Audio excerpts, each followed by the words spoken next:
Hola, mi nombre es Blady Briceño, soy estudiante de Comunicación Social en la Universidad de Santa María y hoy les voy a hablar sobre la narración, pero mi enfoque será más hacia la narración periodística. ¿Qué es la narración? Esta se trata de la acción y efecto de narrar, contar o referir una historia, ya sea verídica o ficticia. Julio Cáceres, en su Diccionario Ideológico de la Lengua Castellana, define el verbo narrar como contar o referir lo sucedido. Los elementos de la narración son 4. Tenemos a los personajes. Sin estos no existen los sucesos periodísticos, ya que todas acciones son esencialmente humanas e incluso sociales. Tenemos la acción, que puede plantear un conflicto. En consecuencia, el suceso puede resultar dramático. El conflicto consiste en el choque de determinados elementos y aún puede determinar el comportamiento de los personajes.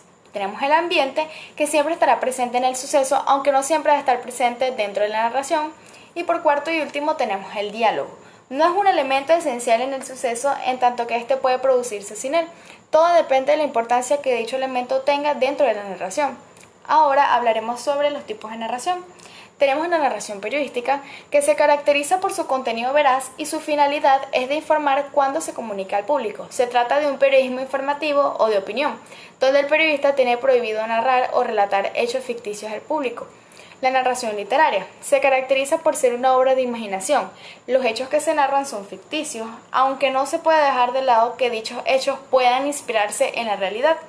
Tenemos la narración histórica, que su nombre lo dice, se basa en narrar historias. Es el acto de transmitir relatos usando palabras o imágenes, habitualmente mediante la improvisación y recurriendo a distintos adornos estilísticos. La narración histórico-literaria, su expresión más cabal es la novela histórica. Esta se trata de un subgénero literario. La narración científica, este tipo de narración aporta un contenido veraz y un tratamiento objetivo del tema. La narración biográfica, se trata de un subgénero de la narración histórica. Esta narra los acontecimientos de conjunto, sin centrarlos necesariamente en acciones individuales, sino más bien en los movimientos sociales.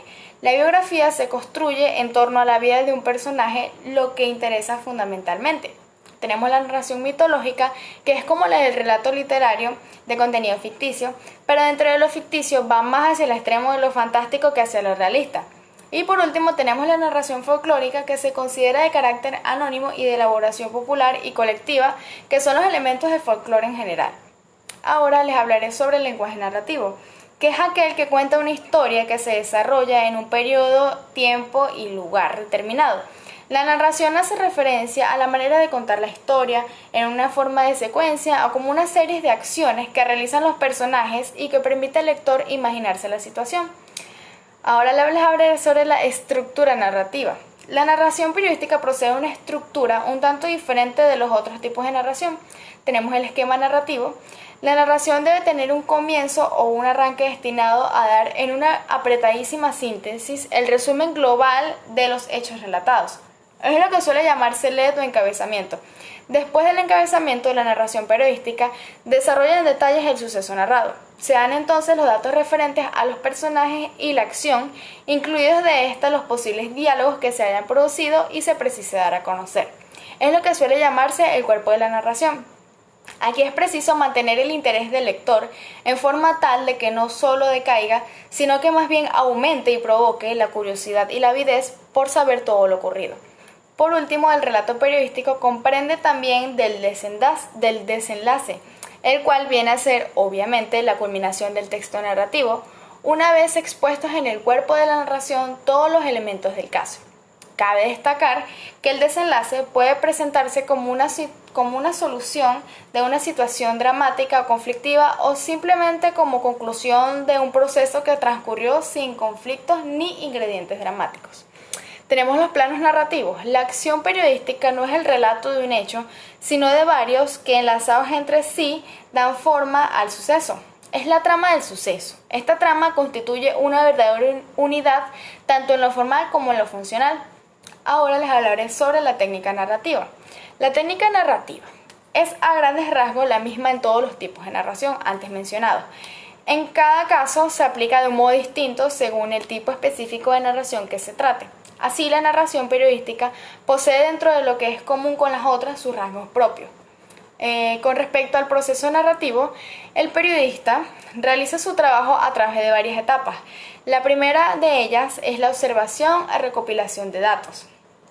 Bueno, esta etapa puede cumplirse directamente cuando se trata de narración vivencial o indirectamente, cuando se trata de narración de segunda mano. En el primer caso, el narrador recoge los datos en el desarrollo del suceso mismo, a medida que éste se va produciendo. En el segundo caso, la recolección se hace en diversas fuentes y por lo tanto en un tiempo mayor que en el primero. La segunda etapa del proceso narrativo es la jerarquización y selección de datos. Nunca, o por lo menos rarísimas veces, el periodista incluye en sus relatos de sucesos la totalidad de los detalles y datos que obtuvo sobre el mismo. Muchos de ellos pueden ser circunstanciales y recargarían el relato, aunque sea de importancia para él. De modo que, al preparar su narración del suceso, tiene que jerarquizar los datos y detalles obtenidos y luego seleccionar los datos que deben aparecer en el relato. Esta selección requiere de la jerarquización previa. Finalmente, el periodista entra en la tercera etapa del proceso narrativo, que es la etapa de ejecución. Ya recopilados todos los datos y una vez jerarquizados y seleccionados los que han de entrar en el relato, se procede a la redacción de este. Es decir, todo el trabajo anteriormente realizado conduce generalmente a un esquema previo a la redacción. Con respecto a los principios básicos, dentro del marco de estos principios, el periodista, en tanto que narrador, debe tomar en cuenta el conjunto de aspectos tendientes a lograr el objeto que tal principio persigue. Algunos de ellos son los siguientes. La ley del interés. Es esencial que la narración periodística despierte desde el principio y mantenga en todo momento el interés del lector. Tenemos la ley de curiosidad y la avidez. Básicamente no basta con despertar y mantener el interés del lector. Es preciso también despertar su curiosidad y avidez para saber más sobre lo leído. Tenemos la ley de la unidad narrativa. Toda narración supone de un conjunto de elementos. Al narrar el suceso, el periodista debe apoyarse en uno, principalmente, de estos elementos que entonces actúa como el eje central del relato. Tenemos la matización. Este hecho trae como consecuencia que si en el material periodístico se presenta demasiada uniformidad, se hace monótono y cansa al lector. Las matizaciones también pueden ser solamente del lenguaje. Y por último tenemos el principio de veracidad y verosimilitud. La narración periodística debe ser veraz, en el sentido de que debe ceñirse a la verdad de los hechos. No está dada al periodista la facultad de inventar como si la posee el narrador literario. Hablamos sobre los recursos técnicos. En su tarea narrativa, el periodista dispone de diversas técnicas donde existen diversos recursos, los cuales son composición y montaje, la técnica del fundido o fusión elíptica, la técnica de reiteración, el tiempo narrativo, la línea narrativa, quién narra y el lenguaje narrativo. Muchas gracias y espero que esta exposición o videodefensa les haya servido.